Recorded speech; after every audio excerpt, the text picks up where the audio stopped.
Assalamualaikum warahmatullahi wabarakatuh. Apa kabar para pemirsa? Semoga kita semua senantiasa dalam keadaan sehat walafiat. Para pemirsa, banyak sekali jalan menuju perzinahan yang jika seseorang mencoba untuk menapakinya, maka ia akan terjebak dan sulit sekali untuk lepas darinya. Jalan fata morgana yang menyilaukan pandangan mata itu akan menggoda iman siapapun yang melewatinya untuk menghentikan langkah, berhenti di situ kemudian masuk ke dalam kenikmatan syahwat yang semu karena sumbernya dari nafsu birahi. Para pemirsa, ada beberapa hal yang menyebabkan seseorang dapat terjebak dalam jalan kemaksiatan itu. Yang pertama, al-khotorot atau lintasan pikiran. Dari lintasan pikiran inilah muncul keinginan untuk melakukan sesuatu yang akhirnya berubah menjadi tekad yang bulat. Awal terjadinya zina juga dari lintasan pikiran ngeres yang berseliweran dalam benak seseorang. Maka siapapun yang mampu mengendalikan lintasan pikiran, maka ia juga akan mampu mengendalikan diri dan menundukkan hawa nafsunya. Dan orang yang tidak bisa mengendalikan pikiran-pikiran kotor, pikiran-pikiran ngeres, maka hawa nafsu yang akan menguasainya. Kemudian yang kedua, al-hadot atau lirikan atau pandangan mata. Pandangan mata terhadap lawan jenis bagaikan anak panah yang diluncurkan iblis untuk menjerumuskan manusia kepada perzinahan. Pandangan pertama menjadi pelopor syahwat. Oleh karenanya, menjaga pandangan merupakan modal dalam usaha mengendalikan syahwat. Barang siapa yang melepaskan pandangannya tanpa kendali, maka dapat menjerumuskan dirinya ke jurang perzinahan. Rasulullah Muhammad SAW bersabda, la tudbi'in nadhratan nadhrah fa inna malakal ula wa laysat lakal ukhra. Janganlah kamu ikuti pandangan yang pertama itu dengan pandangan berikutnya. Pandangan pertama itu boleh bagimu, tapi tidak boleh dengan pandangan selanjutnya. Hadis riwayat Tirmidzi. Beliau juga bersabda, "Ghuddu absarakum wahfadhu furujakum." Tundukkanlah pandangan kalian dan jagalah kemaluan kalian. Kemudian yang ketiga adalah al-lafazat atau kata-kata. Kata-kata juga bisa menjadi pemicu perzinahan. Kata-kata yang ngesek, baik itu berupa rayuan gombal yang menjurus ke seks, lagu, syair, cerita-cerita cabul yang beredar di medsos dapat mendongkrak dan menggerakkan syahwat untuk melampiaskannya. Kemudian yang nomor 4 adalah al-khalwah atau berduaan dalam keadaan sepi. Inilah jalan menuju perzinahan yang sangat berbahaya. Yang dimaksud dengan khalwat adalah berduaan dengan wanita yang bukan mahramnya, yang tidak halal baginya, baik itu pacarnya, pegawainya, temannya, pembantunya, atau wanita-wanita lain yang bukan mahramnya. Rasulullah bersabda, la yakhluwanna ahadukum bi imra'atin fa inna syaitana salisuha. Jangan salah seorang dari kalian berkhalwat, bersendiri dengan seorang wanita, karena sesungguhnya setan menjadi orang ketiga di antara kalian berdua. Dari hadis ini jelas bahwa Islam tidak mengenal pacaran. Tidak ada istilah pacaran dalam Islam, karena pacaran merupakan jalan yang akan menjerumuskan seseorang kepada perzinahan.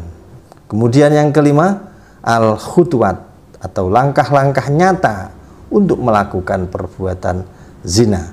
Inilah pintu jalan yang paling berbahaya dari sekian jalan yang lain. Ia merupakan etapa terakhir yang menjadikan nafsu bersemayam untuk kemudian memasuki perbuatan zina yang sesungguhnya.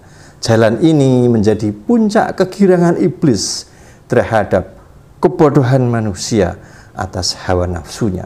Maka Allah Subhanahu wa taala berfirman dalam surat Al-Isra ayat 32, "Wala taqrabuz zina innahu kana fahisyatan wa sa'a sabila." Janganlah kamu mendekati zina. Sesungguhnya zina itu adalah perbuatan keji dan jalan terburuk. Larangan melakukan zina dalam ayat ini diungkapkan dengan larangan mendekati zina. Ini untuk memberikan kesan yang tegas bahwa jika mendekati perbuatan zina saja sudah dilarang, apalagi melakukannya. Jadi melakukan perbuatan yang dapat membawa pada perzinahan, seperti pergaulan bebas yang marak saat ini antara laki-laki dan perempuan yang bukan mahramnya, dan ini dapat menyebabkan terjadinya perzinahan, maka ini sangat dilarang oleh agama. Para pemirsa, Allah Subhanahu wa taala berfirman, "A'udzubillahi minasyaitonirrajim. Bismillahirrahmanirrahim. Zuyyina lin-nasi hubbus syahawati minan nisa wal banina wal qanatiril muqantarati minadz-dzahab wal fiddah wal khairil musawwamati wal an'ami wal hars. Dzalika mata'ul hayatid dunya wallahu 'indahu husnul ma'ab." Artinya, dijadikan indah pada pandangan manusia akan kecintaan kepada apa-apa yang diingini, yaitu wanita-wanita, anak-anak, harta yang banyak dari jenis emas, perak, kuda pilihan, binatang-binatang ternak, dan sawah ladang. Itulah kesenangan hidup di dunia, dan di sisi Allah lah tempat kembali yang baik atau surga. Ibnul Qayyim menjelaskan, kecenderungan laki-laki pada perempuan, begitu juga sebaliknya sebagaimana kebutuhan seseorang kepada air ketika haus, kebutuhan seseorang pada makanan ketika lapar.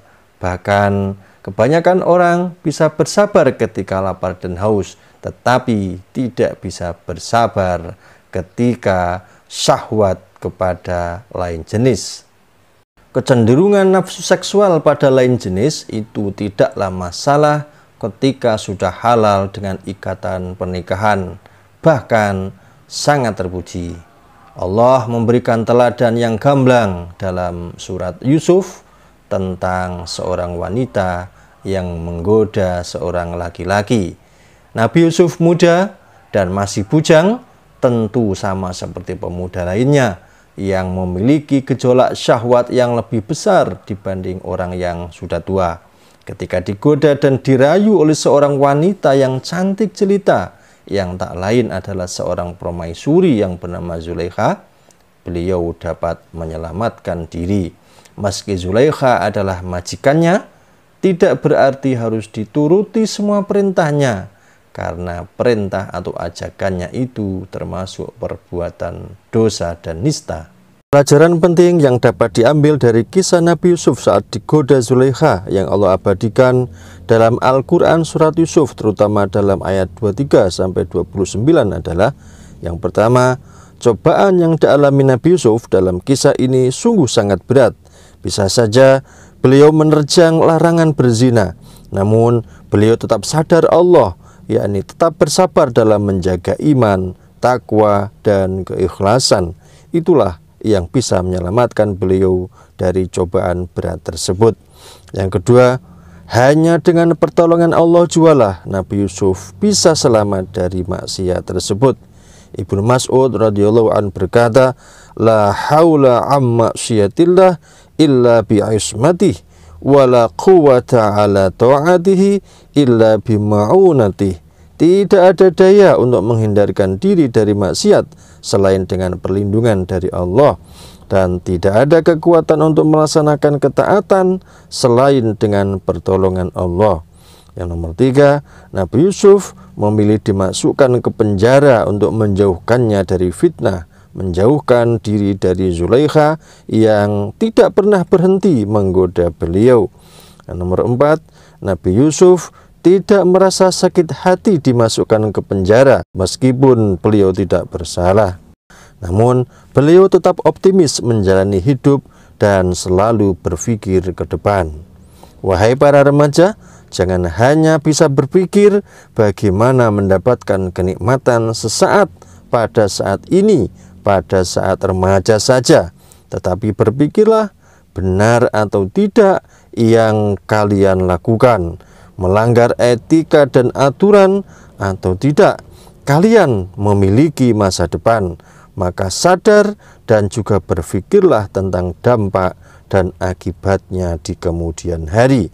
Jika seorang remaja belum mampu menikah tetapi tidak kuasa menahan syahwatnya, maka cobalah ingat Allah, cobalah sadar Allah, mendekatlah dan mintalah pertolongannya untuk bisa menahan syahwat dengan cara berpuasa, sebagaimana sabda Nabi Muhammad SAW, ya ma'syarus syabab, man istata'a minkumul ba'ata falyatazawwaj fa innahu aghaddu lil basari wa ahsanu lil farji wa man lam yastati' fa alaihi bisawm fa innahu lahu wija. Wahai para remaja, barang siapa yang memiliki kemampuan ba'ah segala persyaratan yang diperlukan untuk menikah, maka menikahlah, karena dengan menikah akan bisa lebih menundukkan pandangan dan menjaga nafsu seksual. Namun barang siapa yang belum mampu, maka berpuasalah, karena puasa itu akan menjadi tameng yang akan menjaga diri dari syahwat. Dan bagi yang sudah memiliki istri, Nabi Muhammad SAW mengajarkan dengan hadis beliau yang diriwayatkan dari Jabir bin Abdullah, bahwasanya beliau pernah melihat seorang wanita cantik. Lalu beliau mendatangi istrinya, yakni Zainab, yang saat itu sedang menyamak kulit miliknya. Lantas beliau mengajaknya untuk berhubungan intim. Setelah selesai, lalu beliau keluar menuju para sahabat seraya berkata, innal mar'ata tukbilu fi surati syaitan wa tudbiru fi surati syaitan fa idza absara ahadukum imra'atan falyati ahlahu fa inna dzalika yuraddu ma fi nafsi. Sesungguhnya perempuan datang dalam rupa setan dan pergi dalam rupa setan. Jika seorang di antara kalian melihat seorang perempuan yang menakjubkan, maka hendaklah ia mendatangi istrinya, karena hal itu akan menangkal dari syahwat dalam dirinya. Demikian, semoga bermanfaat. Wassalamualaikum warahmatullahi wabarakatuh.